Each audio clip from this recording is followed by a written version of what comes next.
আর ওদিকে কাপ বরলে ওর মায়ের বাড়ি ছেড়ে গেল গা। যাই গো, আমার কিন্তু এগুলো দেখতে ভালোই লাগে। এইটা আপনি কি কন? আল্লাহর 30 দিন জাগো নিমক খাইতেছেন তাগো সম্বন্ধে এই কথা কন? শোনো, এই ভাষা সবার মধ্যে না এক ধরনের পাগলামি আছে। কিরকম? তুমি বুঝতে পারছো না? আমি কাল রাতে বুশরাদের বাড়িতে গিয়েছিলাম, হ্যাঁ। ওকে বলেছি, কিন্তু ও কিছুতেই আসবে না। ও যা যা বলেছে আমি তো সব তোমাকে বলিনি। তো ঠিক আছে, তুই তোর মাকে বল, তোর মা টেলিফোন করলে নিশ্চয়ই বুসরা চলে আসবে। চিটাগং থেকে পারমিস স্যান্ডেল, চাদর, শুটকি শুটকি লিখো, আর আর কি আর AK-47 দুইটা। রাজনৈতিক দলের ব্যাপারে যে আমি একটা পার্টিকুলার পলিটিক্যাল পার্টিকে সাপোর্ট করছি, চিরকাল তাকেই সাপোর্ট করব এমনটি হওয়া উচিত না। তারা যদি খারাপ করে তবে তোমাদের উচিত তাদের সমালোচনা করা। কেমন? তোমরা ভবিষ্যতে তাই করবে, বুঝতে পারছো? এই কথাটা মনে রাখবে সবাই। মা একটা কাজ করি, বাবাকে ফোন করে বলি যে আপনি অসুস্থ, তাহলে চলে আসতে পারে। আর আমি অবাক হচ্ছি, শিউলির মতো একটা মেয়ে কিভাবে মিথ্যে বলে আমাকে ফিরিয়ে নিয়ে এলো। এটা আমি ওর কাছ থেকে আশা করিনি। আমাদের এইখানে যারা দেশের সেবা করে তাদের কাউরে গরিব দেখছো? শোনো, দেশের সেবা করা হইল বড়লোক হওয়ার একটা সহজ রাস্তা, শর্টকাট। বুশরা বা কাব্য এখানে যদি না থাকে তাহলে কিন্তু আমার পক্ষে এখানে থাকা সম্ভব হবে না। বউ বাচ্চা রেখে আমি তো আর এখানে একা থাকতে পারি না, তাই না?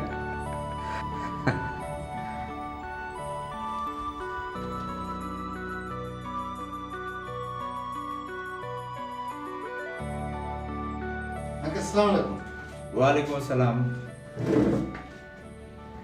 আঙ্কেল, ওই আপনাকে না জানা একটা বিয়াদবি করে ফেলেছি। কি করেছো? ওই আমাদের অফিসের একটা সাইনবোর্ড বানাইতে দিয়ে আসলাম। জয়নাল, আমি একটা জিনিস লক্ষ্য করেছি, তুমি কাজের চেয়ে আয়োজনটার দিকে খুব বেশি নজর দাও। আমার তো অত আয়োজনের দরকার নেই, আমার দরকার হচ্ছে কাজ। আয়োজনেরও দরকার আছে আঙ্কেল। যাই হোক আঙ্কেল, ওই আসার সময় দেখলাম মাইক্রোবাসটা দাঁড়ায় আছে, তো মাইক্রোবাস তো বসা রেখে ভাড়া তুলে লাভ নেই, সারে দিই কি কোন? ঠিক আছে, ছেড়ে দাও, তবে ওই ড্রাইভারের কন্ট্যাক্ট নম্বরটা রেখে দিও, পরে দরকার হলে যেন ডাকা যায়। এই সমস্ত ছোটোখাটো বিষয়ে আপনি নজর দেন না তো আঙ্কেল, আপনাকে এখন অনেক বড় বড় কাজ করতে হবে।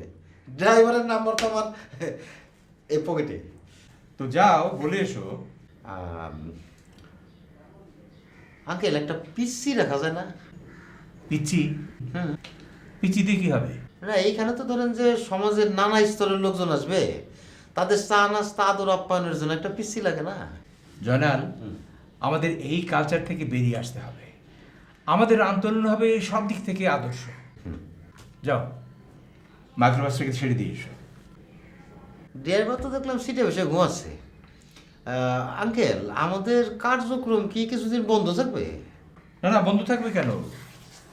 আমরা এই কদিন আমাদের এলাকায় আমাদের কার্যক্রম চালিয়ে যাব। একদিনের জন্য বন্ধ রাখা চলবে না, প্রতিদিন প্রতি মুহূর্ত কাজ করতে হবে, কাজ তো অনেক। কিন্তু আমাদের এলাকাটা তো অনেক ছোট জায়গা আঙ্কেল, একটু দূরে দূরে গিয়ে করলে ভালো হতো না? না, সব জায়গায় করতে হবে, সব জায়গায় করতে হবে। আঙ্কেল, একটা ভাউচার ছিল ওই শেষ।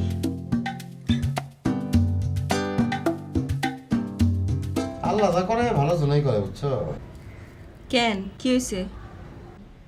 ভাবছিলাম জ্যোতিষ হিসেবে প্রতিষ্ঠিত হব, এখন দেখতেছি এই লাইনেই ইনকামটা ভালো। আপনার ইনকাম ভালো হইলে তো আমার আবার বিপদ। কেন কেন কেন? আপনি তো মানুষ সুবিধার না, কোন দিন আবার একটা বিয়া করে ফেলান। সি সি সি সি, আমার সম্পর্কে তুমি এরকম একটা ধারণা করতে পারলা? বিশ্বাস নাই যে 2টা বিয়া করতে পারে, সে 3টা বিয়াও করতে পারে। জয়নাল, জয়নাল, জয়নাল। জি খালো। ও আলো, জয়নালকে একটু ডাকো তো, আজ মহল্লা একটা মিটিং আছে। খালো আপনার ডাকে, মহল্লা একটা মিটিং আছে। আমার তো জ্বর, জ্বরে গাও পুড়ে যেতেছে। ওরে আল্লাহ।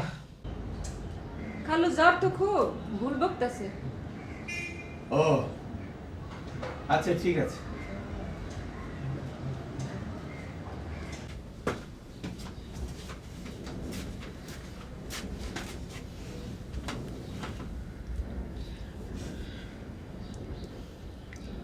ওই আপনার জ্বর।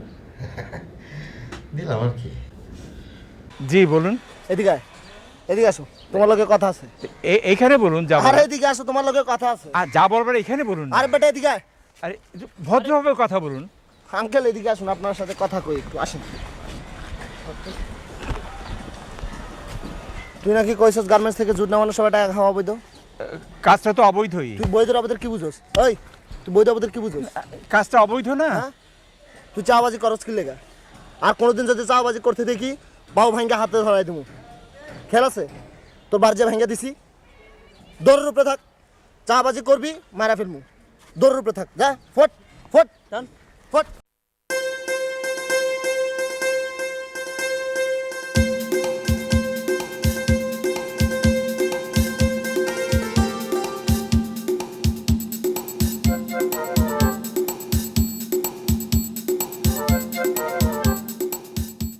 আলো এক গ্লাস পানি দে তো। খালু আপনার খুব পেরেশান লাগতেছে। তোর খালাম্মা কোথায়? এক মহিলারা দিয়ে বাড়ির পিছনটা পরিষ্কার করাই দিছে। ও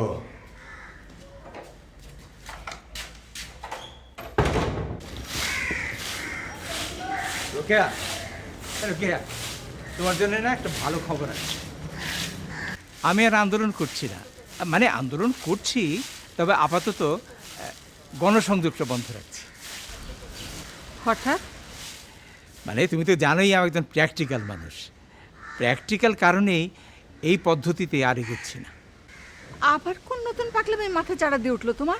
এই তো কথা শুরু করলেই তোমার কাছে হয়ে যায় পাগলাম। ঠিক আছে, বল। আমি ঠিক করেছি আগামী 3 মাসের মধ্যে এমন একটা পদক্ষেপ নিতে হবে যাতে করে কৃষি, শিক্ষা এবং তথ্য প্রযুক্তির ক্ষেত্রে আগামী 5 বছরের মধ্যে আমরা সুফল পেতে শুরু করি। সময় হাতে বেশি নেই, আগামী 5 বছরের মধ্যেই সব কিছু করে ফেলতে হবে। আবার বাইরে বাইরে ট্যুর? আরে না, ধরো শিক্ষা বিষয়ে আলোচনার জন্য গেলাম ডক্টর সিরাজুল ইসলাম চৌধুরী এবং ডক্টর মোহাম্মদ জাফর ইকবালের কাছে, ডক্টর জামিলুর রেজা চৌধুরী এবং ডক্টর কায়কোবাদ, এদের কাছে গেলাম তথ্য প্রযুক্তি বিষয়ে আলোচনা করার জন্য। এটা হচ্ছে অনেকটা গবেষণা ভিত্তিক কাজ। মানে আমার একার পক্ষে তো আর দেশে বিরাট কোনো পরিবর্তন আনা সম্ভব না। আমার সে রাজনৈতিক ক্ষমতা, দক্ষতা, অর্থবল কোনোটাই নেই। আমি বরং দেশের সেরা কৃষিবিদ, সেরা শিক্ষাবিদ এবং সেরা বিজ্ঞানীদের সঙ্গে আলোচনা করে একটা গবেষণাপত্র প্রকাশ করব, সরকারকে সাজেশন দেবো আর কি। করো, আমি চাই তুমি কাজ করো।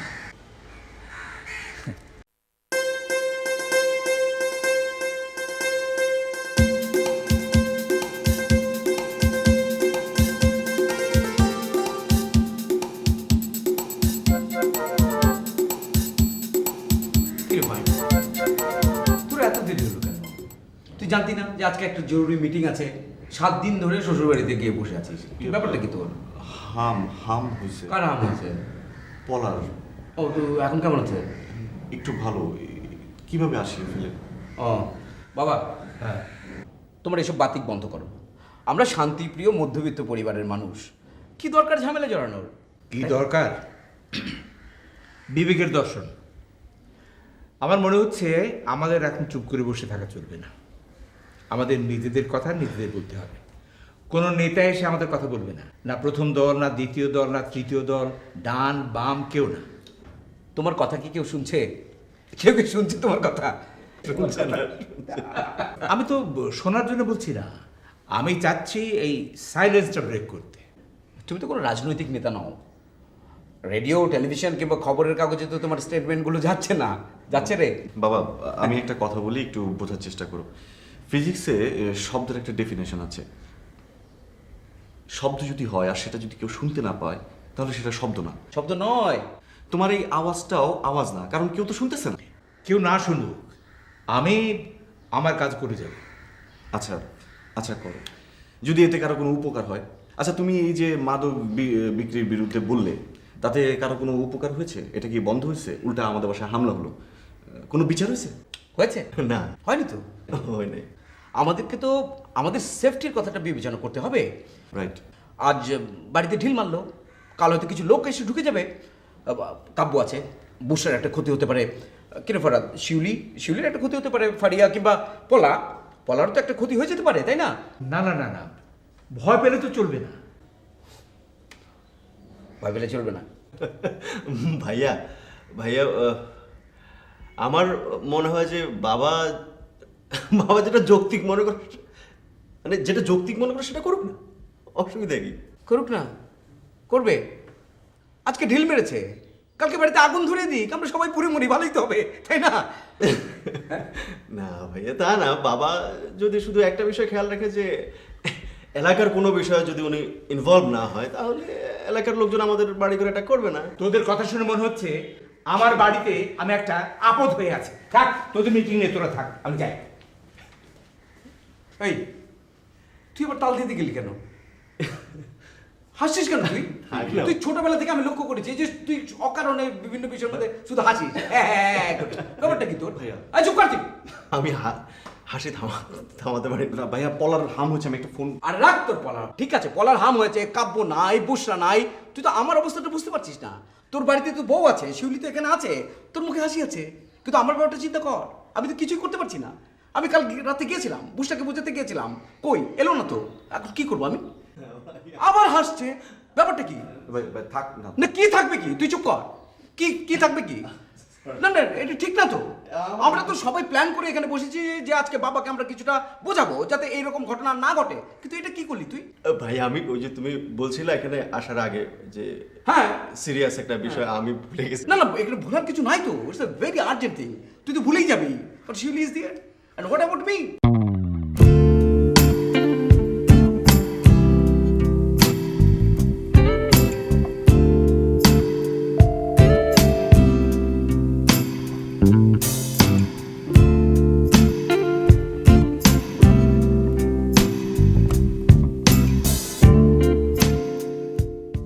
মামা কি রাগ করছে নাকি? রাগ করবো কেন? রাগ করার মতো কোনো কথা বলছি নাকি আমি?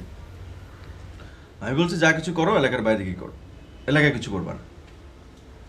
তুমি বিষয়টা বাবাকে একটু বুঝিয়ে বলো। আমি ওনাকে কিছু বুঝাতে পারবো না বাবা। দেখলো না আমার সাথে কিরকম ব্যবহার করলো। তুমি এখনো বিষয়টা ধরে বসে আছো থাকবো না বলতেছো? না? বাড়িতে তোমার একটা ঘটনা ঘটলো, বাড়ি অ্যাটাক হলো, তুমি এখনো কবে বাবা তোমার সঙ্গে গলা উঁচাই কথা বলছে কি বলে না, তুমি ধরে বসে আছো। শুনো, আমি কিছু ধরে বসে নেই। সমস্যা হইতেছে ওনাকে তো কিছু বোঝানো যাচ্ছে না। আমি কি বুঝাবো, আমি কেমনে বুঝাবো বলো? শোনো শোনো শোনো, বুড়ো হলে মানুষের মেজাজ খিটমিটে হয়ে যায়। তুমি যখন বুড়ো হইবা তোমারও মেজাজ এরকম হইবে। কি জানি, আমার তো বুড়া হয়নি বলতে পারি।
শিউলি, আসলে তোর বাবা তো এখনো ফিরলো না, সে কখন গেছে নামাজ পড়তে?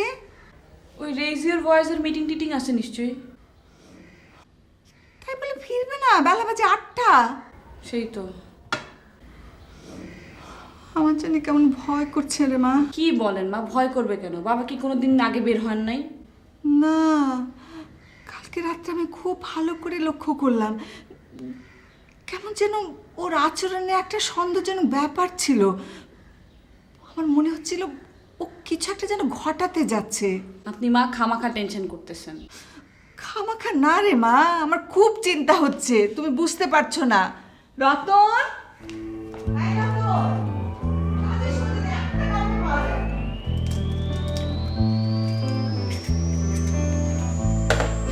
এই নাও, পড়ো।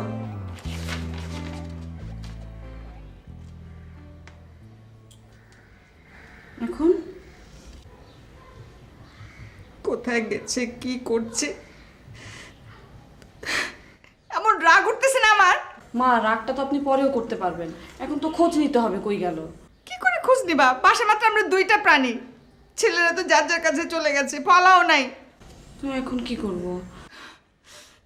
এবার যদি ফিরে আসে আমি একদম এই বাসা ছেড়ে চলে যাব, আর কোনোদিন ফিরে আসবো না। মা শুনেন, আপনি খামাখা অস্থির হয়েন না। বাবা তো নাস্তা খেয়ে যান নাই, দেখবেন ক্ষুধা লাগলে নিজে নিজেই চলে আসবে। খামাখা না রে মা, এই লোকটাকে তো আমি এতদিন ধরে চিনি, এরকম আচরণ করতে তো কোনোদিন দেখি নাই। কি যে করবো।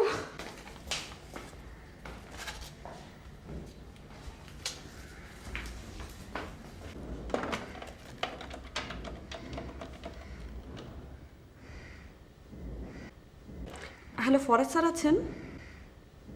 ও ক্লাস শেষ হবে কয়টায়? ও আচ্ছা ঠিক আছে।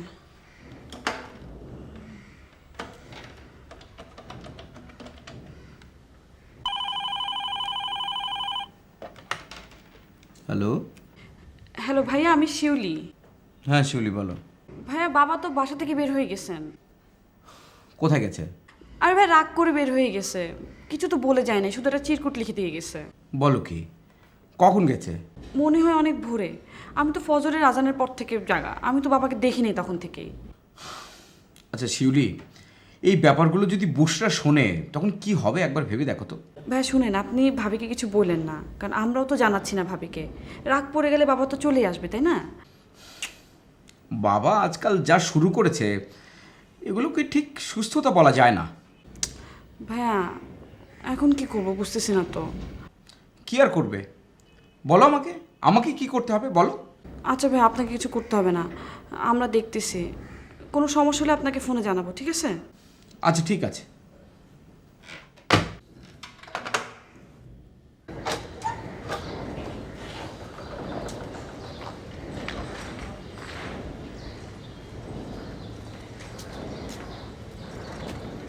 জয়নাল, এই জয়নাল, জয়নাল, আন্টি সালাম আলাইকুম, কিছু বলবে? একটু আসো তো এদিকে।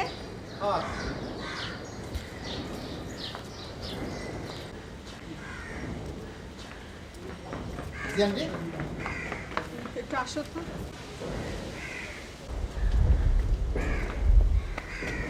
তোমার আঙ্কেল কোথায় গেছে জানো তুমি কিছু? না তো, কিন্তু আঙ্কেল এটা ঠিক কাজ করে নাই। পার্টির ফাউন্ডার মেম্বার হিসেবে আমাকে বলে যাওয়া উচিত ছিল। রেইজ ইওর ভয়েসের জন্য আমি এত কিছু করলাম, জীবনের কত ঝুঁকি নিলাম, মার খেলাম পর্যন্ত। বেশি কথা বলো তুমি, তোমাকে যেটা বলছি সেটা করো, যাও গিয়ে খুঁজে দেখো গে। আচ্ছা যাইতেছি। কিং করে দেবো নাকি? মাই কিং? হ্যাঁ। তোমার কাণ্ডজ্ঞান জীবনে হবে না, তোমাকে যেটা বলছি সেটা করো, যাও আশেপাশে খুঁজে দেখো। না আন্টি, আসলে আমি একটু শিখ তো, ওই ধরেন ঘন্টা চুক্তি একটা রিক্সা ঠিক করলাম, 200 টাকা হবে আন্টি।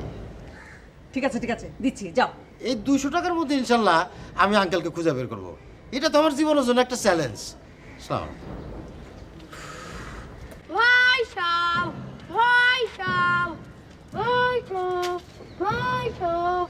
একটি নিখোঁজ সংবাদ, একটি নিখোঁজ সংবাদ। শহীদ আহমেদ নামে একটি মুরব্বী হারিয়ে গেছে। শহীদ আহমেদ নামের একটি মুরব্বী হারিয়ে গেছে। হারানোর সময় তার পরনে ছিল পাজামা আর পাঞ্জাবি। হারানোর সময় তার পরনে ছিল পাজামা আর পাঞ্জাবি। তার মাথায় ছিল বড় একটা টাক। তার মাথায় ছিল বড় একটা টাক। তবে ছোটবেলায় তার মাথায় ঝাঁকড়া ঝাঁকড়া চুল ছিল। তবে ছোটবেলায় তার মাথায় ঝাঁকড়া ঝাঁকড়া চুল ছিল। যদি কেউ